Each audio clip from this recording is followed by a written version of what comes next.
Take a second to familiarize yourself with the layout. In Engage, every unit has personal growth rates that are added to their class's growth rates to determine their stats when they level up. The same happens with base stats, and all that's shown at the top. I'll briefly cover what each stat does. All the math is in a link in the description. For some reason, the game never really teaches you this stuff. When your HP goes to 0, you die. Pretty straightforward. A point of strength or magic is a point of damage you deal with physical or magical attacks respectively. A point of dexterity is half a point of crit rate and 2 points of hit rate. A point of speed is 1 point of attack speed. If you have 5 more attack speed than an opponent, you strike twice, and vice versa if they outspeed you. A point of attack speed is also 2 points of avoid rate. A point of defense or resistance is a point of damage you don't take from physical or magical attacks, respectively. A point of luck is half a point of hit, half a point of avoid, and 1 point less of enemy crit rate. Crit mitigation is called dodge, confusingly. Each weapon has a weight. If the weapon weight exceeds your build, you take the difference as a penalty to your attack speed. Build is basically conditional speed. Every unit has a personal skill, shown below their portrait, and an innate proficiency in a weapon type, shown below their personal. Some classes let a unit get a higher weapon rank if they have the corresponding proficiency. Several special units have personal class lines. The level 5 abilities of those promoted classes are unique to the unit, and so I'm showing them at the bottom right. In the middle, I've thrown up a couple basic build ideas. That will by no means be exhaustive, but the goal is just to give you a few reasonable baseline options if you're thinking about what to do with them. I'll be giving an in-depth analysis on every unit in the game. The info on screen is just a starting off point, so I don't feel the need to read out a list of growths. That in-depth analysis starts now. Alear is Engage's avatar. If you've played some previous Fire Emblem games, you might have lofty expectations for them. Alear's stats are generally decent. They have great speed, great dexterity, and good defense, and their personal bases in dex and luck mean they rarely cause any thrown controllers in the early game by missing or getting crit. Unfortunately, the lack of a personal base in any other stat and subpar offensive growths really hold Alear back. Reliability doesn't help if it's reliably losing.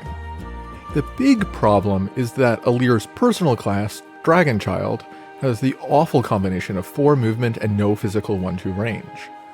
Liberation, their personal sword, is fine, but it's no Sword of the Creator or Dragonstone. You will get much better weapons pretty quickly. The promotion almost feels like a joke. You get the only other weapon type that doesn't have a good ranged option for Alear.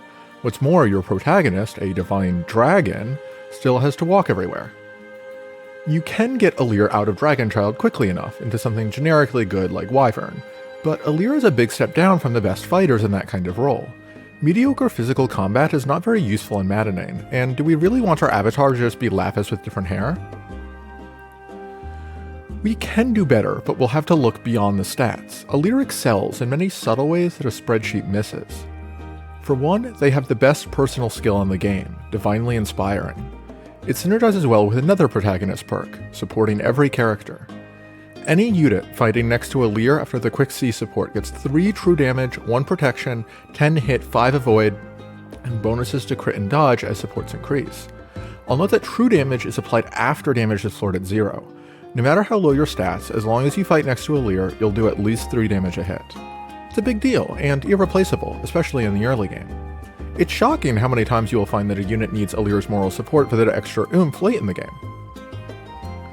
As the avatar, Alear also has infinite inventory space, thanks to the convoy. Very late in the game, Alear will even get a little extra pizzazz from the story, as is tradition. I'll fully discuss that when we get there. That's a nice set of perks. The problem is maximizing them on Alear. My recommendation is to double down on these and build Alear for support. Promote them early into Griffin Knight, and they'll fly while using staves.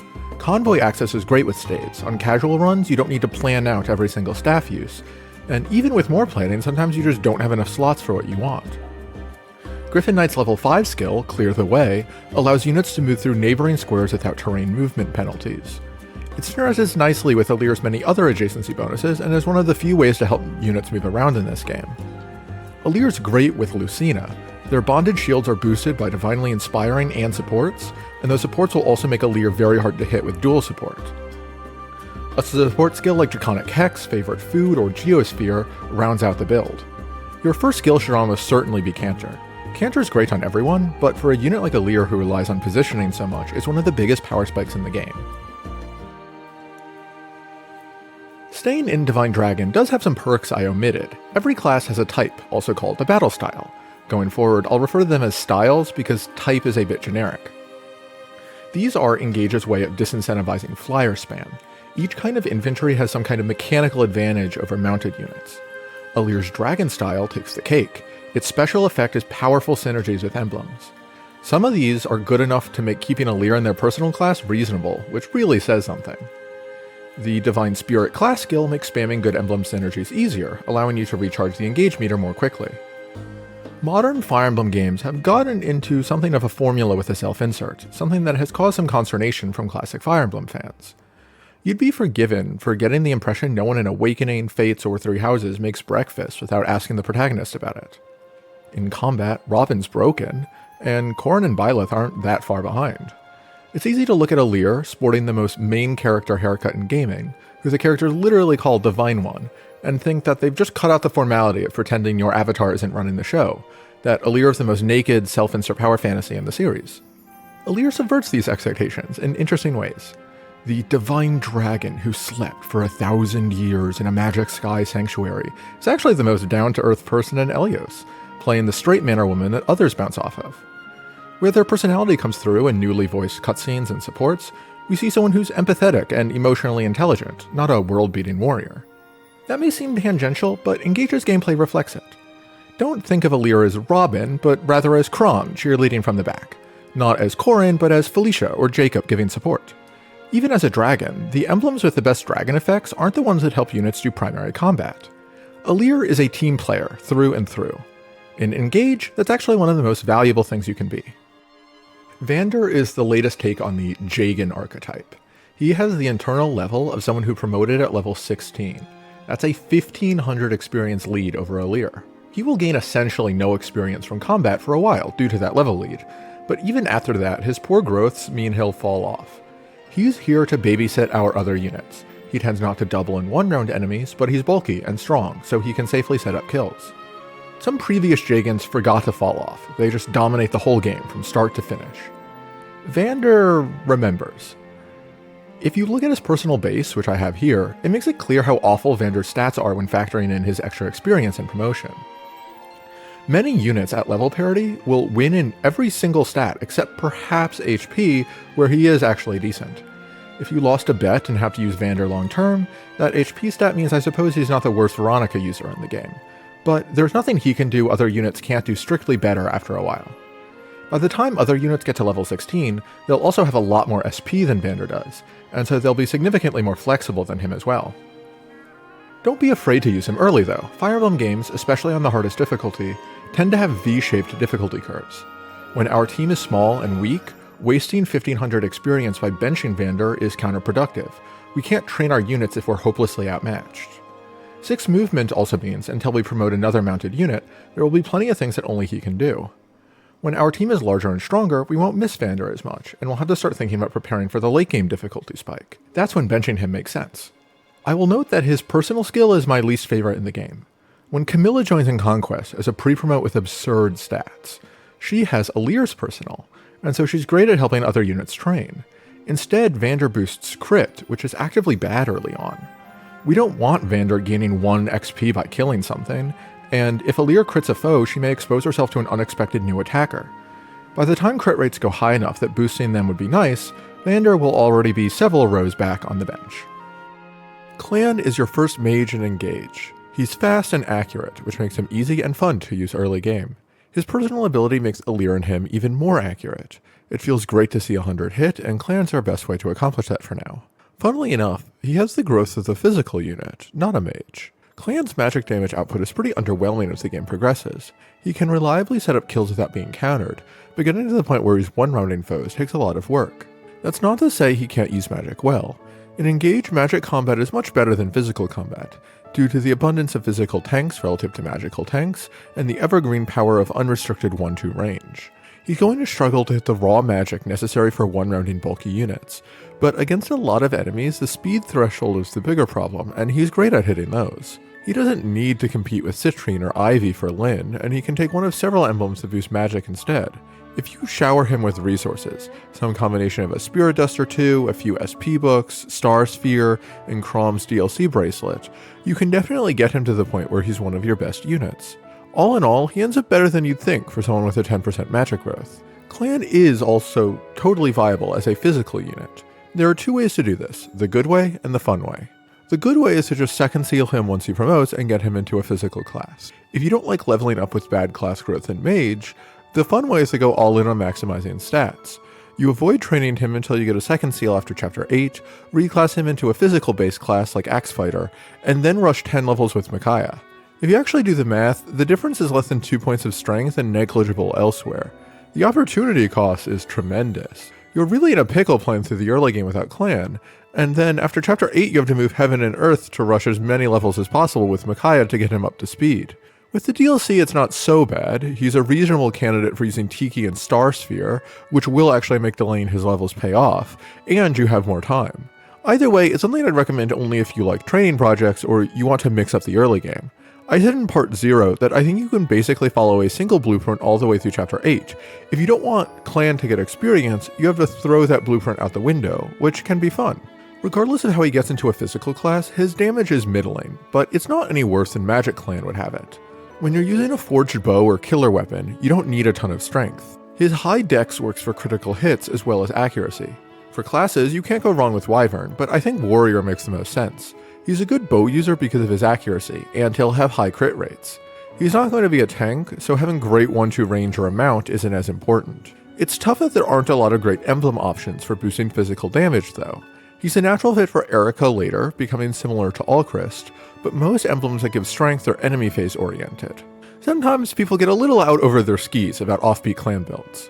I'll be clear that, in my view, Magical Clanne is significantly better than Physical Clanne, and leveling up in Mage is significantly better than leveling up in Axe Fighter. All are viable options, and Clanne's dexterity and speed just make him fun to use, regardless of whether he's technically more valuable in one setup or another. Clanne's gameplay matches his character. He's pleasant to have around, and he's certainly not incompetent, but he's probably not going to be your strongest fighter. Framme is your first healer in Engage and the first Chi Adept in the series. Chi Adepts can, while at full HP, use their turn to Chain Guard. On enemy phase, the first hit that would damage an adjacent ally will instead take 20% of the Chi Adept's HP. This is a cool mechanic that gives your healer something to do when everyone's healthy. Enemy AI doesn't understand Chain Guards, so they're an easy way to make enemies behave predictably by dangling a fake kill or break opportunity in front of them. If Framme's next to Alear, as she will be for Chain Guarding or healing, Crimson Cheer gives both plus 10 avoid. In the early game, 80% hit rates are actually worse than 90% if you're carefully planning, but later on, if you can go from 15% to 5%, that's fantastic. Framme's stats are not great for combat, and her class does not give her any good weapons to do combat with for a long time. As such, it's understandable to just use Framme for staff utility and the occasional Chain Guard. If she's mainly being deployed to support others, she won't gain enough experience to keep up with new recruits. We're going to get Micaiah soon, after which you actively don't want Framme to heal units. Faced with dragging around a level 3 martial monk into Chapter 8, many runs will promote someone who can use staves and unceremoniously bench Framme. You don't have to accept this eventual obsolescence. It's possible to reclass her into something like Mage Knight or Griffin, and she ends up around where her brother is in those roles. That may honestly be strictly optimal, but I think it's worth focusing on what a Framme that continues into Martial Master can do. We just got the first unit ever in a class line unique to Engage. Making her into maybe the 7th best Mage Knight feels uninspired. Chi Adepts get some weird conditional effects with emblems, with a single really good synergy. That's Lucina's Bondage Shield, for which Chi Adepts get 100% activation rate with anyone. I'll wax poetic about Bondage Shield soon enough, but the short version is that it's like a Chain Guard that doesn't cost HP. It makes any unit that isn't being doubled or chain attacked invincible to incoming damage. The default 80% activation rate makes this unreliable for tanking damage, and that's why the bonus is so important. That 100% activation rate is only irreplaceable for backup Dragon, Mystical, and Covert units. Armors, Cavalry, and Flyers get 100% activation rate within their style. Perfect Bondage Shield is something even Vander could get if you reclass him into Martial Master, but Framme's a great pick for a couple of reasons. Compared to late joiners, she can inherit early skills like Canter and Staff Mastery. She has the mixed offense and speed for Martial Master as you'd expect from the first person they get the class. Her coolest claim to fame is avoid stacking. Lucina's dual support gives huge bonuses to avoid depending on adjacent supports, stacking with the normal support bonuses some characters give. Framme joins early, has a good support list, has a personal for extra avoid, and has fantastic natural speed. If Framme uses Bondage Shield on Alear, Chloé, and Anna, and she is B rank with each, she'll have 70 avoid from all of those effects. You can even inherit avoid plus 20 early and add in a weapon engrave. The Madden AI will just ignore Framme completely, and it doesn't matter how bad her bulk is. A unit like Jean doesn't have the same good supports or Crimson Cheer. This makes Framme an important part of Engage's metagame. There are several good Lucina users for cavalry and flyers, including Framme, but she's by far the most natural choice for Chi Adept Bondage Shield. If you want Sage, Anna, or Berserker Kagetsu to sweep on enemy phase, Framme's the easiest way to make that happen. When she's not bondage shielding, she can use staves like Entrap that many units can't, and she can chain guard. It's a low investment, high reward build that opens up team building. There are certainly easier ways to beat the game, but there aren't always easier ways to accomplish the objectives Framme lets you reach. If you want Framme to take things into her own hands, we'll have to take a more careful look at what her hands would be doing, using arts. Arts are generally brave weapons, meaning when you initiate combat they strike twice, where a normal weapon would strike once. They use the average of strength and magic, and they have generally low might. Arts break tomes, daggers, and bows, so you get plenty of opportunities to initiate combat without getting counterattacked. Enter the Flashing Fist art, available after chapter 17, which turns this up to 11. You get plus 5 innate speed, like Mula Gear, and so you'll often hit 4 times. 9 might is fantastic for an art, going up to 14 with forges. The catch is that you take plus 5 damage. You weren't using it on enemy phase anyway, but a unit like Framme can even struggle to attack without getting one shot before finishing the job. It's an A-rank art, so only Martial Masters can use it. It's basically a Framme personal weapon on most runs. The vanilla version of this is not one-rounding much, but when you're quadrupling you get crazy value out of damage modifiers. The Spur Attack Ring adds 8 damage, Divinely Inspiring adds 12 damage, Erica's Lunar Brace Plus adds 120% of enemy defense, Ephraim's Bravery Plus adds 20 damage, and when engaged you get both. If you somehow get Reprisal Plus or Weapon Sync Plus activated, the results are similarly nuclear. A Framme Martial Master using Erica can simply walk up to most enemies and delete them, and that's not easy in Engage. You also can't sleep on the fun factor of seeing steel-clad enemy wyverns punched into a different zip code by a healer girl half their size. Is focusing on Flashing Fist the optimal way to build Framme? For a player phase unit, freedom of movement is important, and Framme lacks that. You can't go deep into enemy lines or she'll melt, you're stuck walking everywhere, and you can only attack at melee range. By the time you get the Flashing Fist art, enemies are promoted, and you'll face a lot of enemies with high movement and ranged weapons who deny Framme large areas of the map. It's a fun build, don't get me wrong, but if you just want to make your team as strong as possible, I'd stick with Lucina on Framme. You can always keep the Flashing Fist art in your inventory, or even inherit Lunar Brace, and pick your battles. Framme's an awesome evolution on the standard early staff user, and I'm glad she can do more than cheerleading. In the early game, she can chain guard to add some variety to her staff utility. Later, with Lucina, she's a team player who can protect your other units from taking damage, heal them up when they do, use high-rank offensive staves when necessary, and break a tough opponent here and there. With Erica, she's the most polarized build in Engage, capable of dealing tremendous damage, but requiring no small amount of positioning and planning to shine.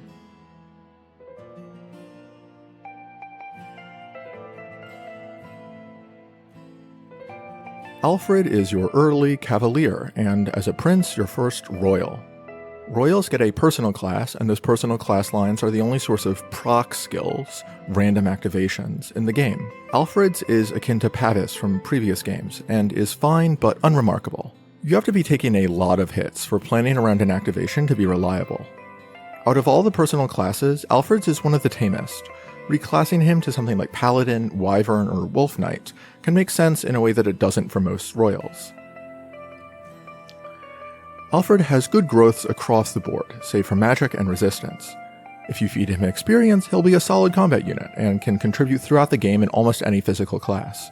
His personal skill synergizes well with enemy phase combat, using his high defense to tank enemies. He's not that fast, but he's usually just trying to not get doubled for big damage, which is manageable enough. I'd focus on his defense if you want to invest in him. He's not strong enough to be a great Lyn user, and he's not fast enough to be a great user of the Three Houses bracelet, but there are a lot of relatively uncontested physical emblems like Leaf or late game Sigurd that Alfred works well with. Especially on normal or hard mode, Alfred's great at just running in and hitting stuff. I think that's the role he wants anyway. Alfred suffers on maddening because harder difficulties favor specialists. Without favoritism, it's easy to end up in a situation where Alfred's bulky, but not enough to tank mages who hit resistance, or fast enemies that double him. Strong, but not enough to one-hit KO, and not fast enough to double reliably. These problems aren't unique to Alfred, but he has them more than most. Alfred shines when he's using emblems that let him surpass his stats, and luckily for him that's easy enough to make happen.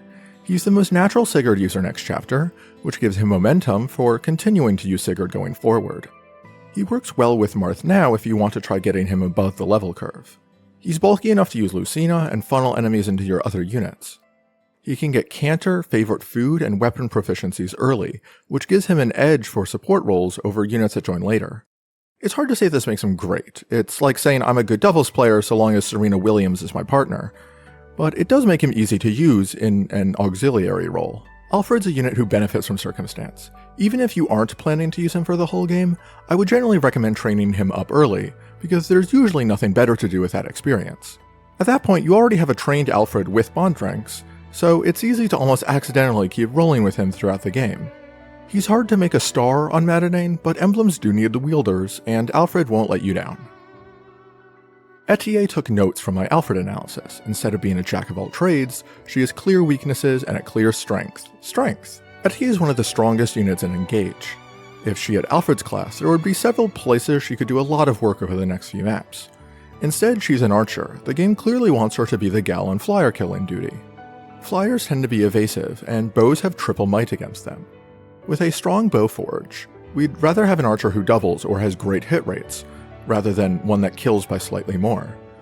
She's even less durable than Framme, which feels mathematically impossible, and with her poor build she's easily weighed down and doubled wielding the heavy bows she wants. Her personal giving strength +2 on use of a healing item is hilarious in light of this. On Madadain, if she's getting hit by an enemy, you're gonna need a lot more than a vulnerary. She can make warrior work because that class is quite good, and as a player phase archer she can find a home in your army. She's not a great user of Lyn, but if you want to give her Lyn's ring or dump a bunch of SP into her for Lyn's skills, she'll be fantastic on player phase with a huge speed stack. Something I'll bring up a couple times in these analyses is a key role for strong units in Engage's metagame. Emblem Engage attacks have perfect hit rates, don't let the enemy counterattack, and can't crit. The only stat that matters to them is strength or magic, usually strength. Etie is not a great emblem user right now because she's locked to bows, but even an archer, if you want her to use Leaf's quadruple hit or Sigurd's override, she can do that and hit benchmarks other characters sometimes can't. As a warrior, she'll have a few more options for powerful axe attacks. That's where I think you should look if you're interested in making Etie do more than shoot down Pegasi.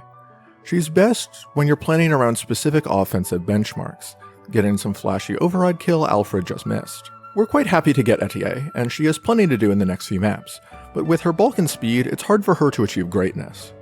As the strong archer of Engage, if you just need a reliable way of dealing with enemy flyers, you'd be better off with the accurate archer joining in a few maps, and I think many people bench her soon after. Once she gets a weapon other than bows, she can definitely thrive in a secondary combat role dealing good damage on player phase. Less is more. Etie will be most valuable to your army when she's deployed with a limited set of goals, not when she's trying to become a juggernaut. In that context, she's definitely able to flex her muscles during a campaign. Boucheron rounds out the Alfred squad. Like Etie, he fills an important niche in the early game as a backup. Backups add a chain attack that deals 10% of enemy max HP rounded down. Think of it as the enemy HP without the last digit, when able to attack an enemy being attacked by someone else on player phase. Because this mechanic doesn't depend on stats, the backup gets a flat 80% hit rate. It can be quite useful in Madadain. If you put Boucheron in range of a boss, and then send in an army of total scrubs to do chip damage, you'll eventually win through attrition, 3 damage at a time. You get ways of scaling this up as the game goes on, and a horde of backup units can be a legitimate strategy to clear maps without having to worry all that much about stats. His personal ability, Move to Tears, confuses me as a design decision. Instead of something that makes its own chain attacks good, to emphasize this new mechanic, it boosts his damage when someone else chain attacks for him. You won't be able to do this for a while, and it won't make any sense to go for it when you can. Boucheron's stats don't seem bad at first. He has the highest HP and build growth in the game, and he's tied for the highest dex growth. He has rather poor bases though, and he's missing offense. With a 20 and 0 in strength and magic, I'd be moved to tiers 2. Despite Boucheron's canonical musculature, he has the worst strength growth of any unit who isn't a mage, and several mages actually beat him. Magic is of course totally off the table. His other stats are okay, good even, but it's an uphill battle to use them. Make no mistake, Boucheron is totally viable in physical roles. Axe Fighter props up his strength, and with enough training he'll be fine as an all-rounder physical unit the way Alfred is. He's more than able to use the best emblems and thrive with them, even if others can use them better. As an auxiliary fighter, he's totally fine if you double down on the chain attacks and make him a hero. Unfortunately, he doesn't have Alfred's luck, either as a growth or as a unit writ large. He's in many ways the inverse of his prince, a unit the game just doesn't make it easy to use. Boucheron's a pretty bad emblem user early on, chain attacks don't scale his stats, and a few points of bases here and there mean a lot right now. By the time his growths kick in, his strength falters, and he doesn't stand out using engage attacks. Until he can engrave axes for hit and his dex growth kicks in, he's painfully inaccurate. Soon, several fan favorites will come in as backups who can wield axes, and he's probably not going to have any bond ranks or experience points over them. Most units in Engage, especially physical units, need help to escape mediocrity. It's not that Boucheron is so far behind a lot of other units, but rather that he's difficult to invest in, and there's no real payoff besides just having him swinging an axe instead of someone else. Céline, the Princess of Fiarne, stands out compared to the squad we got last chapter. There's no one else quite like her in Engage. She's well-rounded, and all of her stats are good. It's a little unfortunate her standouts are Resistance and the best luck in the game, however. As a general rule, especially for future recruits, Royals should either use their personal class or be benched. It's not that every Royal class is amazing, but rather that they're unique. Céline's the best VDOM in the game, but maybe a top 10 Mage Knight. If you're using Céline, it's probably because you're interested in VDOM's combination of mixed offense, swords, tomes, staves, and the mystical style. Sage has the last 3 of those, so if we're looking to differentiate Céline from her comrades, we should look at mixed offenses and swords. Mixed offense in VDOM isn't quite what you'd hope for. Without a physical 1-2 ranged sword, it's hard to use her strength on enemy phase, where it would be quite useful for killing mages. She can reliably deal with magic on player phase when she's able to reach foes. Swords are conversely better than they look. Yes, no equivalent to javelins or hand axes hurts, but magic is better on enemy phase anyway. The real prizes are the Levin sword and choosing a weapon for engage attacks. The Levin sword comes in chapter 12, but you can cheat the system by forging one early. I generally recommend doing so even if you don't use Céline, but if you are using her, I would rush it in the next few chapters. It has 13 might and uses magic. It's quickly outclassed by lighter tomes for enemy phase combat, but in the early game there's no better way to deal magical damage. Unlike tomes, the Levin sword also makes sense in engage attacks. Marth and Sigurd both can use swords for their engage attack, and that will hold up throughout the game. Most Fire Emblem lords use swords, and so that weapon type is overrepresented in the pool. Using the Levin sword is often the best way to maximize these attacks. Céline can override with a 13 might sword, use the mystical bonus to add an extra 25% of magic to her damage, and do that while hitting enemies on resistance. Lodestar Rush doesn't have quite the same synergy, but it's still more powerful than what Alear's doing right now by a fair margin. If you forge a Levin sword starting maybe chapter 6 or 7, Céline can use Sigurd and the Levin sword to hit damage benchmarks that other characters can't. She can use those emblems to get experience, at which point she's approaching 1-round benchmarks on many enemies with at least one of her weapons. If you early promote her, she'll also have staves, freeing up a deployment slot if you aren't using Framme long term.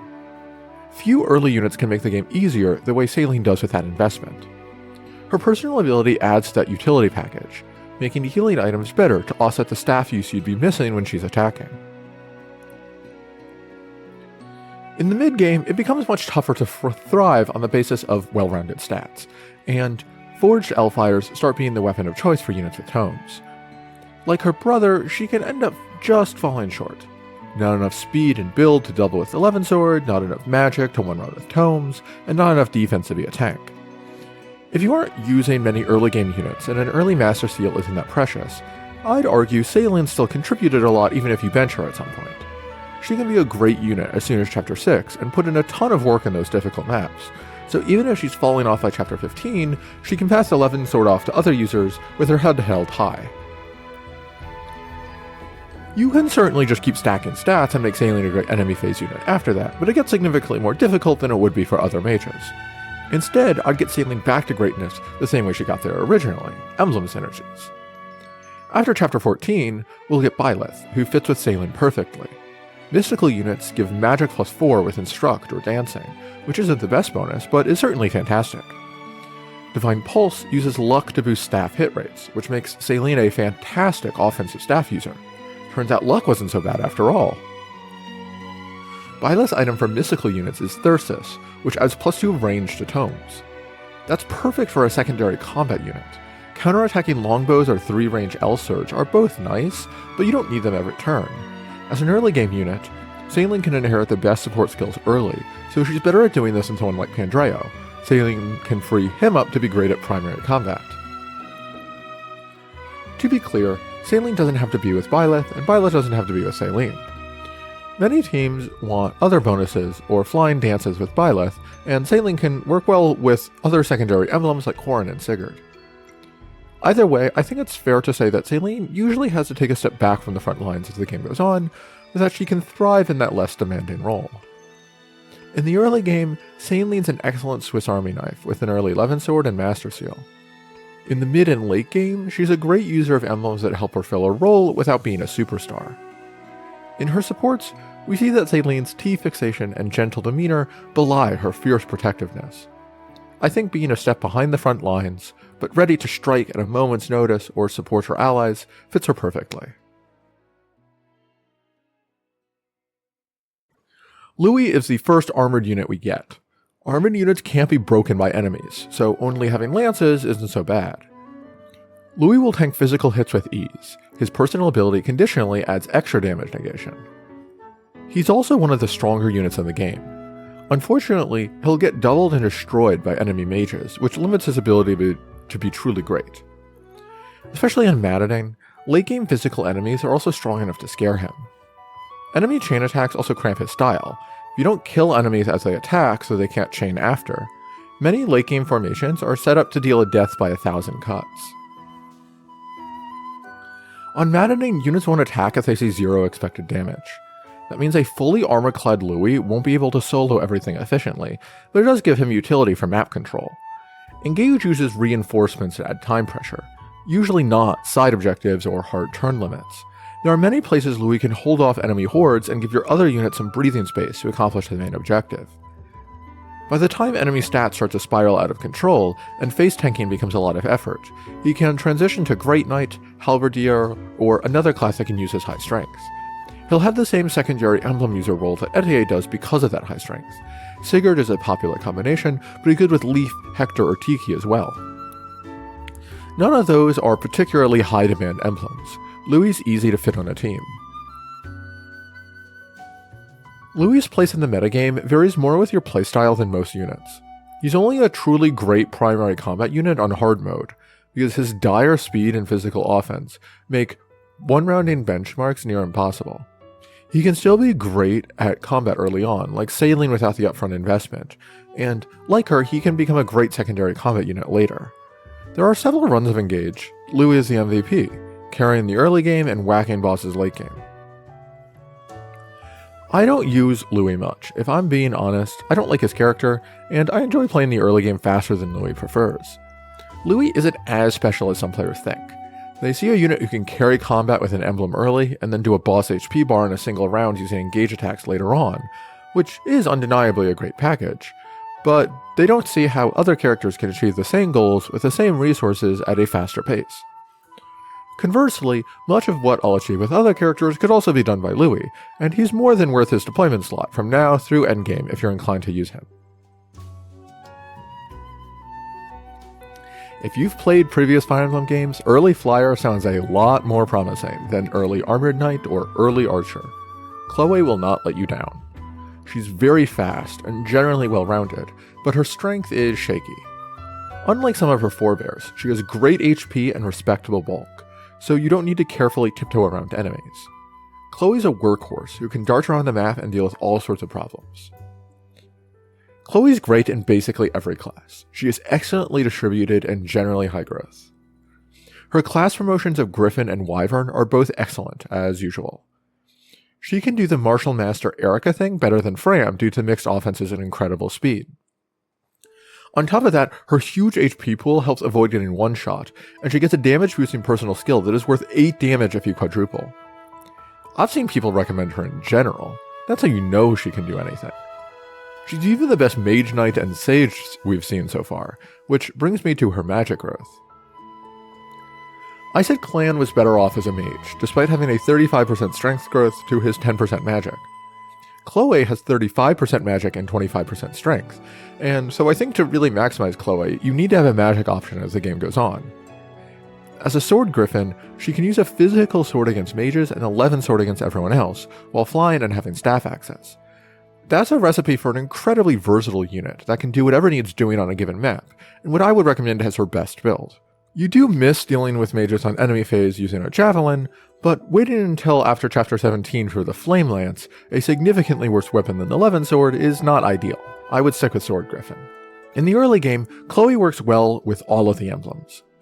Physical Chloé generally does need strength, so Roy or Three Houses are both ideal later on, but those are in high demand. Mixed Chloé can use basically any emblem competently. Erica's probably my favorite pick.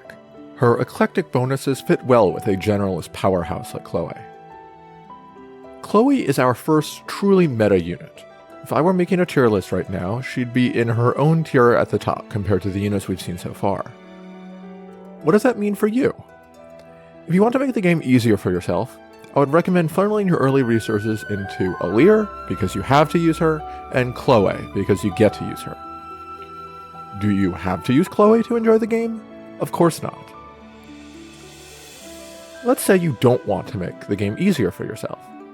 Does that mean you should bench Chloé because she's a crutch for noobs and you're not a sheeple beholden to the tier list? Definitely not. Using Chloé makes it easier to express yourself as a player, not less. Think of team building as spending a certain budget of suboptimality. If you use the worst possible builds, you probably won't have much fun, same as if you do the same perfect meta strategy every run. Using Chloé frees up some of that budget for other units who may require more investment. Instead of hogging the best stuff and dominating the game, she can be an unsung hero holding her own with less than her fair share of the game's resources. You can give your favorite character a fabled Lance of Legend, Marth's Ring, stat boosters, and an early Master Seal, and Chloé can still work with a stick you found on the ground and your first spawn ring pull. On a run like this one, where we're trying to spread out our resources evenly across our team, Chloé's can split the difference. We won't have her outshine our other units by rocking her best build, but we'll give her enough resources to be a great team member in a less optimal setup. Simply put, Chloé is fantastic, and almost no matter how you play, she can make your run more fun. Maybe folk food is more nutritious than it sounds.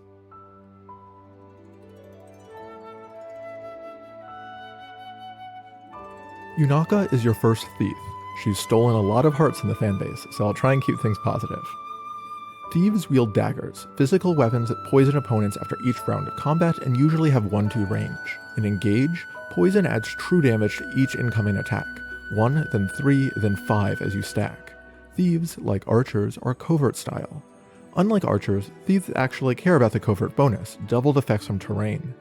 Yunaka's personal ability does a great job of introducing this to the player, giving you plus 15 crit when you're boosting a void through terrain. These analyses are mostly about maddening, but I'd be remiss not to laud Yunaka's performance on normal and hard mode. Emblem Corrin's covert effect is spawning smoke that gives plus 30 avoid. For Yunaka, that's plus 60 avoid and plus 15 crit. Combined with a fantastic speed stat and the right engraving, you get a unit that is functionally invincible to anyone except opposing emblem users, chain attacks, and mages. You can go wherever you want on a map, spawning smoke to hide in, and enemies won't be able to get double-digit hit rates. Yunaka's natural resistance and physical 1-2 range weaponry means she's quite good against enemy mystical mages, who ignore the avoid boost. In maddening, units won't attack if they don't see at least one expected damage. That really throws a spanner in the works. You could carefully manage avoid so she'll have just enough to get targeted, but more crucially, Yunaka struggles to do meaningful damage on Maddening. She's still good, don't get me wrong, but she is not easy to make into a generalist unit that can kill everything on enemy phase. Doubling and critting are multipliers on your damage. If Yunaka lacks raw power, her speed and dex aren't helping. 6 times 0 is, well, 0. That's a common problem. Chloé doesn't fare much better with a javelin, but Yunaka's physical enemy phase combat is her whole thing. Chloé has a lot of other options, including the Levin sword. Yunaka doesn't have a magical dagger. Trying to replicate non-maddening Yunaka on maddening can be disappointing. Instead, I'd recommend focusing on Yunaka's great bases and daggers to kickstart her, and then transition into a role that doesn't need to deal damage. She joins with Micaiah, which can end up being hundreds of extra SP and XP over her listed bases by the end of this map. Even if you take Micaiah off her afterwards, you'll have a unit who's more competent on enemy phase than most of your squad, and she'll be a lot better than most of your units for a while just from those bases. That's not all. Yunaka's cannon as a connoisseur of weaponry has surprising gameplay relevance. Yunaka's place in the metagame relies on part on the smithy. Dagger forges give +2 might per forge, much better than other weapons. If you're planning to use any dagger wielders in the future, it can make sense to start forging now. Yunaka can enter Chapter 10 with Canter, +4 or +6 damage per hit from forging, and an experience lead over many other units, even if you're not trying to play favorites. If you don't want to pair her with Corrin later for that utility, she can totally hand off her daggers to Zelkov with her head held high, having contributed a lot to the run. That's not to say Corrin's a bad pick with her. Being able to freeze a foe, inflict -4 to their stats, and additionally add a stack of poison is great utility. Evading every attack isn't a one-woman army on Maddening, but it's hardly useless. You can deploy her much like we're using Louis, keeping enemies occupied without needing support. She doesn't have great reclassing options, because Thief doesn't promote at level 10. You need to wait all the way until level 21 to second seal into a promoted class, and that isn't worth it if you don't at least like her in Thief. She's not even a bad mage knight, but when you literally have to wait longer than anyone else to get there, it's hard to recommend except as a novelty. You have to wait until after Chapter 8 to second seal into a base class, which is similarly tough to recommend and makes starting with Micaiah awkward. Her stats also lose a little luster in a different class. Thief has the bases of an advanced class, so Yunaka won't get the big promotion bonus other units do. On normal and hard, Yunaka is straight up busted. On Maddening, she's still effective, but only if you manage her expectations. In the same way that she's set up to be a fan favorite off the field, with great voice acting and a zappy introduction. The game sets her up for success on the field. As a utility unit who can apply status, choke a point here or there, kill a mage, and use a dagger forge until you pass it off to another dagger user, she'll do great. If you agree with me that High of Papaya is peak dialogue and you want to make Yunaka a star, she can be, but don't expect her to be one-rounding enemy paladins anytime soon. Anna echoes a lineage of Fire Emblem units I'll call villagers, units who join underleveled and unimpressive, but stand to improve quickly with training. Jeanne is the direct successor to previous villagers. Think of Anna as an alternate take on the concept. She has glorious 50-50-50 magic dex speed growths, more or less the best in the game in those stats. The catch is that, to use those growths, we need to get her into a promoted magic class from level 5 in a physical class. On Maddening, you'll need the patience of a saint to get her 500 XP 1 kill at a time in Axe Fighter. Second sealing to Mage after Chapter 5 makes things easier, but then you need 9 levels and not 5. That's still a lot of work. Lucky for Anna, we have an emblem who specializes in giving any unit metric tons of XP. All Anna needs is 2 maps of reasonably planned Micaiah, and she'll be level 10. Then, after Chapter 8, you can use a Master Seal to promote and a second seal to reclass into Mage Knight. Micaiahs don't grow on trees, and neither do seals. What I'm proposing is still a huge amount of investment. What's the return? We haven't seen a truly great unit yet, so it's hard to even imagine what a great unit can do. Let me paint you a picture. If our Alear dueled a random foe from Anna's Paralog in the arena, without emblems or bonuses, they'd probably lose. We're also hopelessly outnumbered. How then are we even getting by? The core player advantage in Fire Emblem is that we're a much better commander than the enemy AI. Our foes could all rush us and we'd be toast. Instead, they graciously let us divide and conquer. If we need a 2-on-1 advantage, 6 of our units can fight trio after trio and slowly defeat a superior force. Slowly is the key word. A map with 50 enemies takes ages to beat 3 at a time. For now, the only thing at risk is style points, but eventually dawdling starts to have serious consequences. Engage loves to put reinforcements behind you, sometimes in an infinite supply, to make sure you keep moving forward. Getting sandwiched while we nervously do arithmetic to put together kills does not feel like expertly enjoying Engage. How can we get a stronger team by the time that would happen? One option is to keep the same basic approach but just upgrade our offense. If our units like Etie could consistently one-round an opponent on our turn, a group of 6 allies could take on 6 enemies instead of 3. 1 or 2 durable units to bait foes forward and a bunch of glass cannons to ambush them is a lot faster than what we're doing, and many more formations can be rushed without even letting them move. Anna slots into this player phase role perfectly because she has so much firepower. Tomes let her avoid counters, mitigating her poor bulk. With Cantor and 6 movement and Mage Knight, Anna can aim to one-round an enemy and retreat to safety each turn. She's easy to fit on a team this way. You need a few bulky units to take hits, but you can easily have 6 or 7 glass cannons like Anna without any problems. This upgraded divide and conquer approach is close to how my first Maddening run went, and I did alright.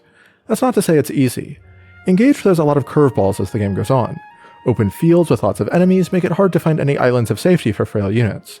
Enemy flyers with high movement similarly make it tough to keep anyone safe. Some maps make us fight in multiple directions at once. Some late game maps have so many enemies that even a kill per unit per turn isn't fast enough to avoid getting swarmed. None of those are unsolvable problems with clever positioning and emblem use, but they are problems. How can we do better? Well, what if we could fight on enemy phase? That breaks the 1 kill per unit per turn cap. On enemy phase, a single unit can defeat any number of enemies in 1 turn. It's obviously not that simple. Enemy phase combat is a tall order. First, you now have to survive at least 1 hit from each foe, because they'll normally strike first. Second, the enemies pick who to target. The AI won't be sporting enough to attack Louis with an archer and Chloé with a mage instead of the reverse. 3, you lose access to a whole host of player phase only skills and boosts, breaks, momentum, brave weapons, etc. With Lucina's bondage shield, we can essentially give a unit infinite bulk for a few turns. Even without Lucina, we can often just barely get frail units like Anna through an enemy phase with the right emblems and support, at least enough to deal with a few enemies we won't need to worry about on our turn. That just leaves the offense. An ideal enemy phase unit doesn't rely on any player phase effects, won't be broken often, and can deal with most opponents without relying on effective damage or similar conditional bonuses. The very best physical units can meet those criteria, but it's an uphill battle. Swords don't have physical 1-2 range, so they're quite limited. Hand axes and javelins aren't ideal either, and you still face many enemies that break you. Daggers fix both issues. It's quite rare to see enemy arts users who break you, but then you run into the second problem, enemy defense stats. I could give Yunaka 20 levels, and she still wouldn't one-round armors with her dagger. There aren't many enemies who have such a lopsided bulk in the other direction. The ideal enemy phase unit is a powerful mage who doubles. That's Anna's whole thing. Especially with Bondage Shield, Anna goes from getting 1 kill a turn to massacring entire swaths of a map in 1 enemy phase. Even just a few turns dealing with 6 or 7 enemies each give you some much needed breathing room. We'll have to hold Anna back for most of the game. On one planning run, she ended up getting so much experience that she stunted other units' growth. After Anna's in Mage Knight and you have Lucina, spamming Bondage Shield with her is easy enough I have to actively restrain myself. 2 maps of Micaiah and 2 Seals doesn't sound like such a bad investment for that, does it? Well, why Anna, and not a different mage with a better start? For one, Anna's stats really are exceptional, and every point matters. Getting enough magic and speed to one-round enemies does not leave much margin. Clanne's not going to get enough magic, Anna's best competition comes later in the game. Compared to them, Anna's advantage is early Cantor or other useful skills. There's also her personal skill, Make a Killing. What better skill to have on someone who can wipe out entire armies, right? Well, considering you need about 100 kills to recoup your initial investment of Seals, I wouldn't pin your hopes on it. Grinding reinforcements can be very lucrative, but I'm not really analyzing units in that context. As far as builds, I'd argue for Mage Knight as her best class, high movement, good stats, and easy bondage shield synergies. She's not picky about emblems, any magic or speed boost helps. Sage adds player phase utility with stays and has mystical synergies, which may make sense on some teams. High Priest maximizes Make a Killing, which is funny but suboptimal. Anna's one of the best Levin-sorted magic weapon users in something like Bow Knight, which is a bit like saying I'm great at falling down stairs. Might be fun to watch, but I wouldn't want to make a habit of it. So Anna's surprisingly easy to train quickly if you grant her Micaiah maps. Beyond her excellent player phase, when unleashed on enemy phase, she's able to change the way we approach maps in a way most units can't, even with heavy investment. What does that mean for you? The faster you play, the harder Anna is to train, and the better you utilize Micaiah, the easier her training is. A trained Anna thrives at any pace of play, so no worries there. The only playthroughs for which I would caution against Anna are the very fastest runs, you shouldn't even play her paralog if you want to minimize turn count, and runs where you want to play quickly but aren't willing to work around Micaiah even a little. In other contexts, Anna can thrive on most teams, and she's simply one of the best units you can get. Anna epitomizes Engage's metagame. She's a villager who can promote in 2 maps without a single kill thanks to Micaiah. She can inherit early canter to get an edge over the overtuned pre-promotes who join later. She's a glass cannon in a game where you don't need bulk to be a good enemy phase unit. She's a powerful mage in a game where that's better than strength. One-dimensional rankings of Engage units are hopelessly reductive, but if I had to rank Anna, I'd put her in the same tier as Chloé, above everyone else we've seen so far. If I can be totally honest, a major goal in this run is to show how powerful Anna is when you take her seriously. The history of villagers, and of Anna's sisters in other games, is bad enough that I've seen too many people just disregard her completely. That's reinforced by the community's overeager generalization from the low turn count metagame to other paces of play. We'll get plenty of opportunity to see what the haters are missing out on. Jean is Engage's purest version of what I'm calling a villager, like Donnell in Awakening and Mozu in Fates. He joins behind the curve at level 1 in the first paralog, and his personal ability highlights his potential for eventual greatness with a growth rate boost. In Engage, classes add a bonus growth rate in each stat, as I've been showing on these screens. Think a couple 15s or 20s, a 10 or 2, and maybe a 5 here and there. Jean's personal ability doubles these growth rates, and he has more levels than anyone to grow. In exchange, his personal growths aren't exceptional, but expertise more than makes up for it. I said Divinely Inspiring was the best personal skill in the game, and I stand by that. You could easily argue expertise is better. The catch, of course, is that base level. He joins at the same level Alear had in Chapter 1. Alear had a couple chapters set up to train them, but Jean isn't the protagonist. He does have one thing Alear didn't, Micaiah. If you give Micaiah to Jean the next 3 or 4 maps, it's totally possible to get him the promotion without slowing down your army. It's perhaps more honest to train him up through combat with Tiki from the DLC or Marth, and everyone loves a good zero to hero story that doesn't rely on spamming a broken emblem, but in terms of making the game easier, you should train Jean with Micaiah or not at all. Even with Micaiah, that's a lot of investment. Given Jean needs a whole 4 additional levels, he needs a sales pitch even more enthusiastic than the one I gave Anna. I'm not sure I'm totally up to that task. Anna's significantly better than Jean in my book, but I've never trained Jean and regretted it. It's tricky to hype him up, though. You see, with most units you focus on the superlatives. What's their best build? Anna has the best magical offense in the game, so I regale you with what that means for your army. I could do the same with Jean, I suppose. His best build is also Mage Knight, but he's maybe a hair behind Anna's offense with a big defense lead. That's fantastic. It even gives him a cool niche trying to tank with Ike or Roy in a way that Anna usually can't. Is that worth a 400 XP deficit in Anna's personal skill? Not really. That 400 XP limits your team building a lot, especially with that DLC, as you frantically rush to get Jean promoted before you can't spare the time any longer. If you just go by Jean's best builds compared to other units who like those classes, he's normally top 3 or 5, but for so much extra effort that's not usually worth it. His growths are great, but they're not unique. Other characters have personal growth rates that make up the difference in any one class, like Anna's extra magical offense. They might even have a good personal skill on top of those growths. There's only one thing Jean has over everyone else: flexibility. Jean wasn't in my rehearsal for this series, but when I wanted to retool a bit, he's the first person I thought of adding. He made planning out my new team much, much easier, because I never had to worry about whether he'd make a build work. Want an early Wyvern and Chloe's on staff duty? Jean might do that even better than she does. Want a mystical unit to use emblem synergies? He's a great sage or high priest.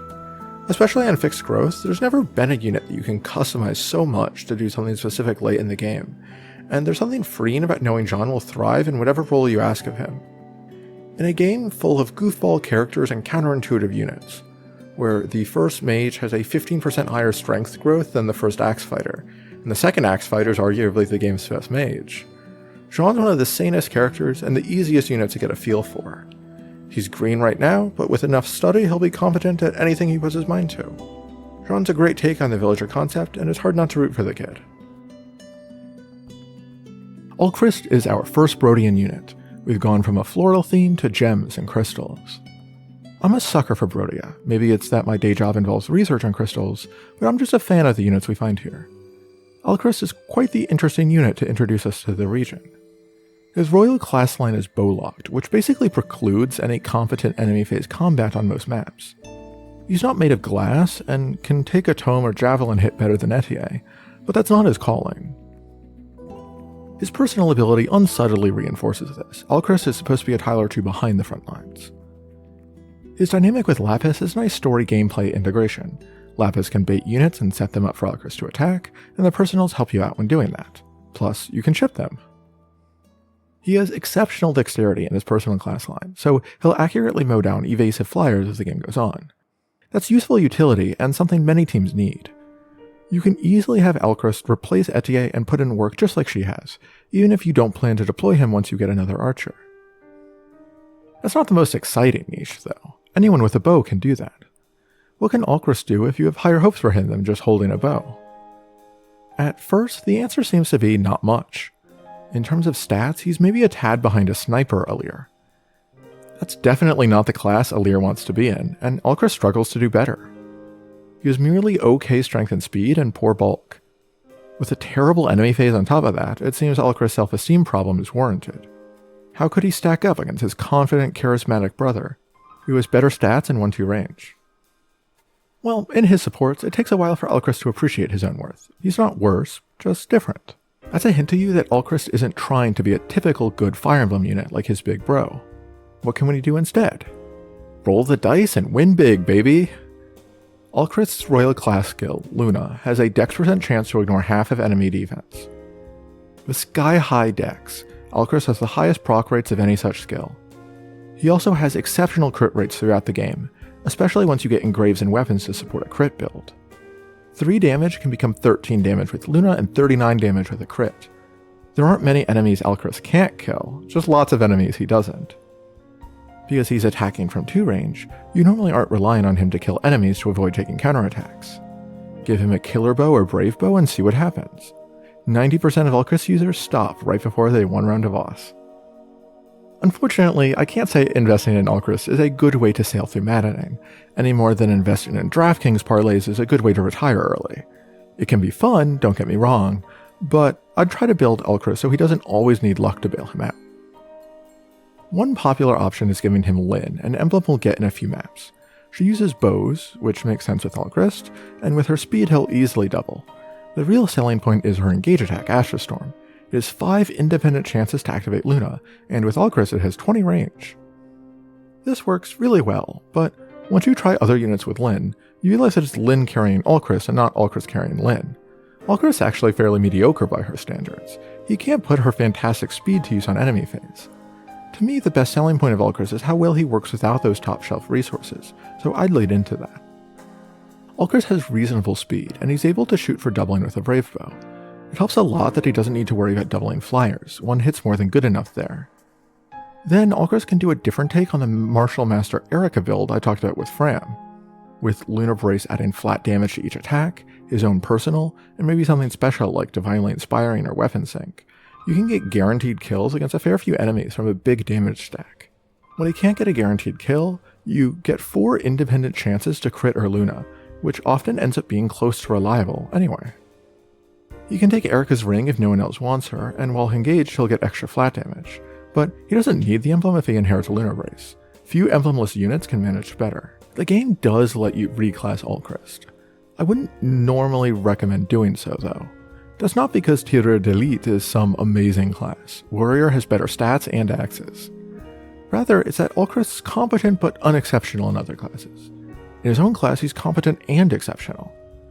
You can always mix it up, but I'd do that on my 3rd playthrough with Alcryst, and not my 1st.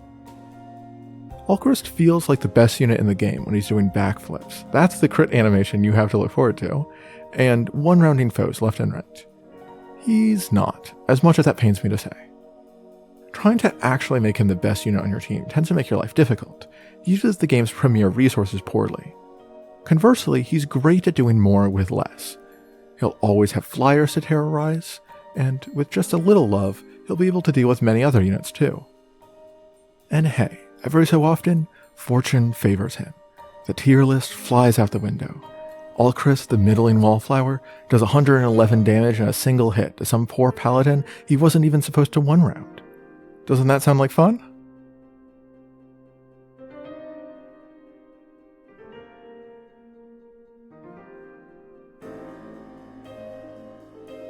Lapis is the first speedster we've gotten since Chloé, as one of the only other characters tied with her for the highest speed growth in the game. She's very fast, has mysteriously low strength besides canonically wrestling bears, and pretty decent dexterity and bulk. Some discussions of Engage invoke the Lapis test. If a unit isn't comparable to or better than Lapis at a given level, they're probably not good enough to make physical combat work in the mid and late game. I think that's a pretty fair characterization of her overall ability. I don't think that's a useful framework to talk about units in a game with so many resources to allocate. She's where most characters are in Engage. Not so good you're compelled to use her, but not bad enough she can't be a great unit with some love. The better question is what we can do to maximize her with different levels of investment. If you give her a lot to work with, one of the precious few great physical emblems like Roy, a great forge, the energy drop Jean's Paralogue gave us, a reclass to something like Wyvern or Wolf Knight, and experience, she can certainly snowball into a fantastic unit. With enough help, her offense is quite respectable. Many people dunk on her build, which is fair, but it's better to have high speed and low build than the reverse. The advantage physical units have over mages is a bigger pool of weaponry. Lapis can tailor her speed to exactly double whoever she's facing. Her bulk isn't amazing, but combined with her great speed, she's surprisingly durable. Her personal ability is one of the best in the game. With it active, she has some of the game's best avoid rates, and is right up there in hit rates too. She may not get a lot of kills on maddening, but you can definitely have Lapis on the front lines doing a lot of work for your army, similarly to how we're using Alfred now. Her avoid is kind of like Alcryst's crit, but for defense. You'd rather have a unit that could just face tank what Lapis needs luck to survive. I'm not going to recommend you constantly risk her dying from an enemy hitting a 25% attack, but frontline units aren't easy to come by on maddening. If you inherit something like Avoid plus 20 and don't mind a few rewinds, she can be one of your more durable units. If you're going to try a dodge tank Lapis, which is fun, make sure to think about her support list. Since she needs to fight alongside someone to activate share spoils, you might as well make sure she's getting extra bonuses. Alear, Framme, Citrinne, Alcryst, and Anna all give her 5 extra points of avoid when adjacent. Lapis joins with the first smash weapon. These heavy versions of swords, axes, and lances push units back a square when struck on player phase. They have twice the might of their normal counterparts, but can't double. Additionally, when initiating combat, you attack last. Seems like an odd thing to give her of all people. She's fast enough to double, so why use a weapon that can't? Besides the utility of moving enemies around, Lapis can actually unlock some neat synergies on enemy phase. Her speed gets factored into her void even if she isn't doubling, and the great might-weight ratio helps for a unit with poor build and strength. On enemy phase, the enemy attacks first anyways, so that part doesn't matter. So you make Lapis a hero, give her a blade, and put her in front of a player phase unit like Alcryst. She'll have high avoid and almost never face double attacks. If she can survive 3 hits, that's at least 3 enemies, and hopefully more with dodges. She'll do respectable damage back. Then you can heal her up, equip her hand axe, and Hero's class skill gives her double chain attacks to help clean up on your turn. That's not bad. It's also not good, if I'm being honest. The metagame is not kind to Lapis. First, it's really hard to be a great physical unit on maddening. There's a scarce pool of resources that help units get there. Marth, Roy, 3 houses, staff boosters, top shelf forges, that half your army competes for. I'm sorry to say it, but Lapis isn't winning that contest on combat merits alone. Lapis has a lot of similarly statted competition. There's no shame in being worse than Chloé, but Lapis is in real danger of ending up without a single stat lead over her because of how similar their distribution is. Alear is also threatening to be strictly better, although Lapis is normally a hair faster. Moreover, I spent the Alear and Chloé analyses trying to convince you that neither want to be a physical combatant. Lapis doesn't have another option. She doesn't have main character privilege or good magic. If you see Lapis as the generic knockoff version of suboptimal builds and better units, it's hard to get excited about investing in her, and at best she'll end up taking Boucheron's spot until you get units with better stats across the board in just a few maps. That came out harsh, wow. Too often, people only look at Fire Emblem units with this kind of unforgiving eye. I'm aiming for a more complete perspective. Lapis the character is a fan favorite. Cute, more relatable as a scrappy commoner than the princes and nobles she's protecting, and a certified badass in many supports. Engage has a lot of characters with comedic eccentricities, who play those quirks for laughs in a good-natured way. I think Lapis is a great example. She's not funny because she's a basket case. She's funny because she has relatable insecurities contrasted with unrelatable hypercompetence. If you're feeling generous or even a little biased, you can easily flip my earlier logic on its head. Instead of seeing a few elite units like Chloé's making Lapis obsolete, you could instead think of Lapis as a cool, hipster alternative to them. There's no numerical reason to use Lapis over many other units, but there's also not much forcing you to use someone else just because they have 3 extra stat points over her. If her supports are fun, or her color scheme pops with Roy are sufficient justifications for a spot in your army, I know they're good enough for me, Lapis won't let you down.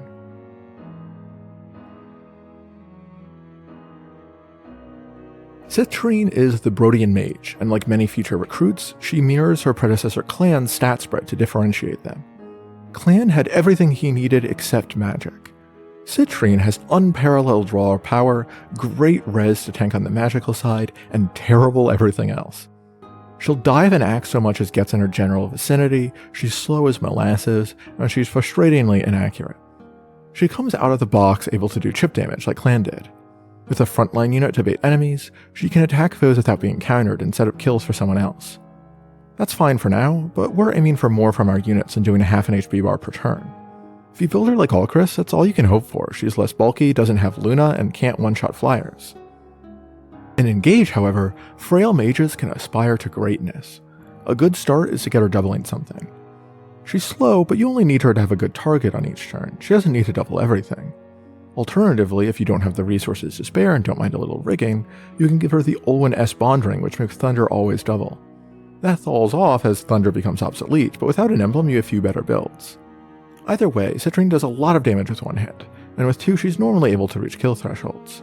She'll thrive on player phase, beating up on slower units with high defense that units like Chloé often struggle with. She loves the speed boost Mage Knight's ability gives, and she's excellent using engage attacks with the Levin Sword, but I think Citrinne also thrives in Sage. Mystical units get some neat emblem synergies that add value to your team, and staves are a great thing for a situational player phase unit to have. It feels to me like her cannon class. That mix of utility and firepower feels like an extension of what she's doing right now, supporting other people with her talents. A unit with a personal called Generosity, who gives away private islands on a whim, probably wouldn't mind someone else taking the spotlight, right? Well, sucks for her. She's great in the spotlight if you turn the tables and shower gifts on her. If you can get her doubling everything, with Bonded Shield you can fix her bulk, and she becomes a goddess of war who can solo half a map in one turn. Doubling everything is a long way off from doubling one thing most turns, though. Citrinne's not just a tad sluggish, she is arguably the worst combination of speed and build in the game, save Vander. Lucky for her, Engage has crazy speed support. It requires heavy investment, but as soon as Chapter 12, it's possible to stack something like 15 points of attack speed. Due to how the emblems and inherits shake out, it's easier to give a unit a bunch of speed than it is to give them some mix of speed and magic. Citrinne's stat spread is a lot better for enemy phase sweeping than Céline's, for instance. Céline has no easy path to close the huge magic gap. It's hard to say Citrinne isn't worth those resources. If she doubles and one-rounds everything, Bonded Shield can protect her from damage, and then you just hold forward and win. You'll never have to worry about enemies not targeting her. That paper-thin bulk actually comes in handy. There are a few easier foundations on which to build a successful maddening campaign. She's not the best mage for this job. As I may have mentioned once or twice, Anna's not so hard to train, and is basically faster Citrinne with excellent dexterity. Other mages get good bulk, and so they aren't so reliant on Bonded Shield. Some magic users can even fly. If you're planning to have a one-woman army, it's nice if they don't get stuck on terrain. Despite all that, it feels ridiculous to say that a unit doesn't steamroll the game quite as well as someone else. At some point, isn't enough enough? Citrinne's one of the hardest units to rank on a one-dimensional scale. She needs some kind of help to escape just doing chip damage, whereas units like Céline thrive out of the box. With enough help to double something, she can be an effective player phase unit with a grab bag of tools who accommodates your other plans well. This is her forte relative to other good units. If you want her to be a superstar, make her double everything, and she'll dominate the game 2 Hellfires at a time. There are a few units who dominate the game even more, but it's hard to complain about your best unit being slightly suboptimal. As I said with Alcryst, and as you might be piecing together, I'm a tad Brodia biased. I think Citrinne's voice acting and supports are fantastic. She's more interesting than the shallow, obnoxiously privileged noblewoman you might mistake her for at first. If I had to rank her, I'd be generous. In my book, she's well within the top 10 of engaged units, and it's hard to go wrong by deploying her.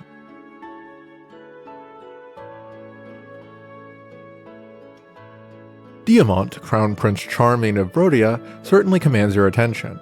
A lot of the people we've met in Brodia play on some aspect of Diamant's character.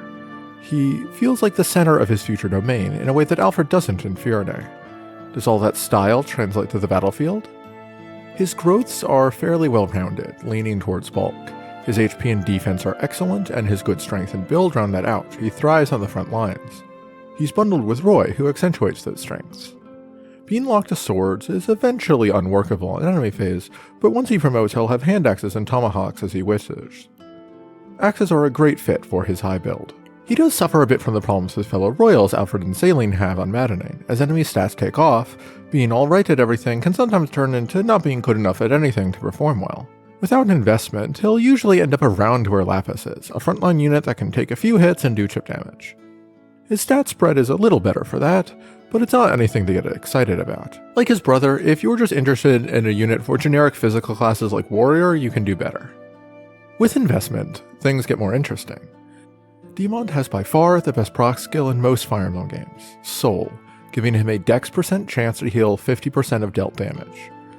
You could imagine turning Diamant into an unkillable lifesteal juggernaut who has functionally infinite HP, though a Nosferatu Robin or Soul Ninja Silas can dominate in their games. Engage's designers understood this too, unfortunately for Diamant. They balanced him in a really interesting way.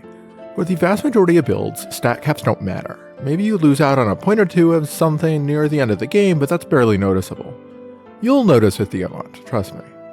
Successier Diamant has a dexterity cap of 22. A level 40 Diamant is still rocking the dexterity Alcryst will have in a couple chapters. 22 is literally the same as his magic cap in that class. I've heard people say this is a problem with Diamant himself, but it isn't. His dex cap and axe hero is 36, for example. He has a good personal base, so his dex isn't as awful as it might sound even with the bad growth. His personal ability gives him good hit rates on player phase, so his dex problem doesn't even affect that. That 22 dex cap is a surgically precise nerf to the stat you need to proc soul and deal damage without missing, targeted just for enemy phase, high investment Diamant in his personal class. It's pretty clever design when you think about it like that. The takeaway is that Diamant almost shapes up into an amazing soul juggernaut, but the stat he needs to do that never quite materializes. There's really no way to fix it. Stat boosters or V-classes won't help. You know how I said he likes axes? Not with 22 dex against endgame Griffin Knights he doesn't. You can try to stack dex boost after maxing out, and you can inherit hit plus to fix the accuracy, but soul never becomes reliable. It's more like Alchrist's parallel Luna than an easy way to beat maddening. That's especially true when you're limited to 1-2 range axes, which aren't very impressive compared to daggers or magic. None of those issues are unsolvable, but you can't normally fix them all at once, and so Diamant never quite hits the ceiling you might expect from him. That's not to say Soul is bad, but you should think of it a bit like Lapis's of Void, a way to make long enemy phases more reliable on a unit who's hopefully good without luck. Diamant has impressive bulk and takes hits well without relying on lifesteal. Roy makes a lot of sense for him. Hold Out is great with Soul, Diamant makes better use of Roy's stat buffs than basically anyone else because he wants every step up magic, and the Binding Blade makes him an incredible unit. Ike works well with his axes and makes him a bona fide tank. With DLC, Hector works, but Tiki is probably my favorite build for him. Her melee lock is objectively worse than Roy in the late game, but +5 to every stat makes him nearly unkillable combined with Soul. There are very few units in Maddening that you can move into enemy range without always calculating damage, and Diamant can be that frontline workhorse for you. Diamant's an honorable prince. He's above cheap tricks, like Bondage Shield or Dodge Tanking. His personal's literally called Fair Fight and gives the opponent a hit as well. In Engage, it turns out the cheap tricks are pretty good, and a shopkeeper girl who we found in a treasure chest gets a better enemy phase than he does. If you're like Diamant and you yearn for a purer experience, no fancy skill builds, just chucking hand axes at people and taking hits like a champ, you'll have fun with him. Give him a defensive emblem, position well, and send in player phase units to clean up afterwards. On the other hand, if you love crazy skill BS and unfair fights, that's where Soul comes in. Stack 20 decks, and may the RNG be ever in your favor.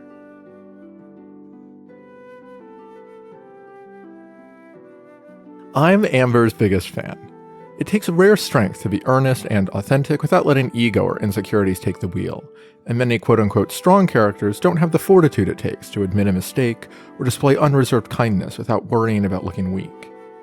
Amber shows us what that real strength looks like, and I love him for it. Even if you don't find personal inspiration in the anime chess installment Fire Emblem Engage, Amber's a ray of golden alpaca-loving sunshine, brightening up any run with some of the funniest dialogue in the game. I have used Amber a lot. He's my profile picture on Discord right now. If this analysis sounds biased, that's because it is. Amber's basically the strongest character in Engage, not just in that deep emotional way, but also just the number on the stat screen. His poor dex can be a struggle, but Aspiring Hero helps fix that. It gives him extra hit when fighting separated from other units. He's not speedy, and his resistance is tragic. He has armored unit tier survivability against mages, who often double and one-round him. He has the physical bulk to take a few hits, but he's not invincible. You can't just recklessly charge into enemy formations. Against slower enemies or as speed support, he can use lighter weapons and try to one-round by doubling. Against frailer enemies, he can use a smash weapon or effective damage to go for one-shots. There's no one setup he has that works against most foes, however, so his ceiling's not quite as high as units like Anna, who can hit the one-round threshold for an entire map with a single weapon. As much as it pains me, I can't quite call him a great enemy phase unit. Physical benchmarks for enemy phase are brutal. On player phase, Amber gets to pick his battles, and that's a much better return on investment. You have a lot more tools for boosting damage on player phase as well, and mages can deal with the heavy armor. Amber's a decent enemy phase unit, but he may be the most versatile player phase unit in the game. I've talked about how Etie and Louis can find a niche using engage attacks with their high strength. That was actually an Amber psyop. If you accepted that logic, you can't back out now. You're forced to concede that Amber has the best engage attacks in the game. Most of them only depend on strength, and he's the strongest. He can often hit the one-hit KO thresholds other units miss when using engage attacks. Alfred's overrides aren't as impressive as they used to be. Amber can carry on his legacy one-shotting stuff. He works well with every physical emblem in the game.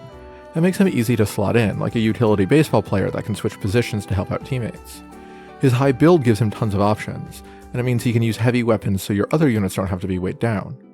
There aren't many enemy formations he can solo, but conversely there aren't many enemy formations he can't delete an enemy from on player phase. Put him in Wyvern, let him fly around and activate Aspiring Hero and Air Raid, and give him whatever weapons he needs to do his job, effectives, braves, maybe a great axe. He makes most physical classes work, not just Wyvern. If you need a gameplay justification for Warrior Amber, for some reason, Bow Utility's yet another job he can do so another unit doesn't have to. There's also a low investment specialty role he excels in if you don't have emblems to spare. In Halberdier with its skilled pincer attack, you're guaranteed to double so long as you're sandwiching a foe. Pincer attack's mutually exclusive with his personal, so I'd recommend inheriting Hit Plus to save some frustration. There are many enemies in Engage too bulky to one-round and too fast to double naturally for anyone with the best units in your army. Halberdier Amber is able to one-round them on player phase, which frees up actions for other plans. If you've played 3 houses, Halberdier Amber feels a lot like using snipers or grapplers in that game. He can then approach a boss, delete a health bar with an engage attack if he has one, and add in 10% chip damage in every subsequent attack. All of this is made a lot easier because Amber joins at arguably the best time. His raw stats aren't crazy in comparison to Etie or Louis, but it's a lot easier to get him going. Future units like Pinette don't have the chance to inherit skills and build bond ranks early. For a lot of roles, those 4 units are interchangeable.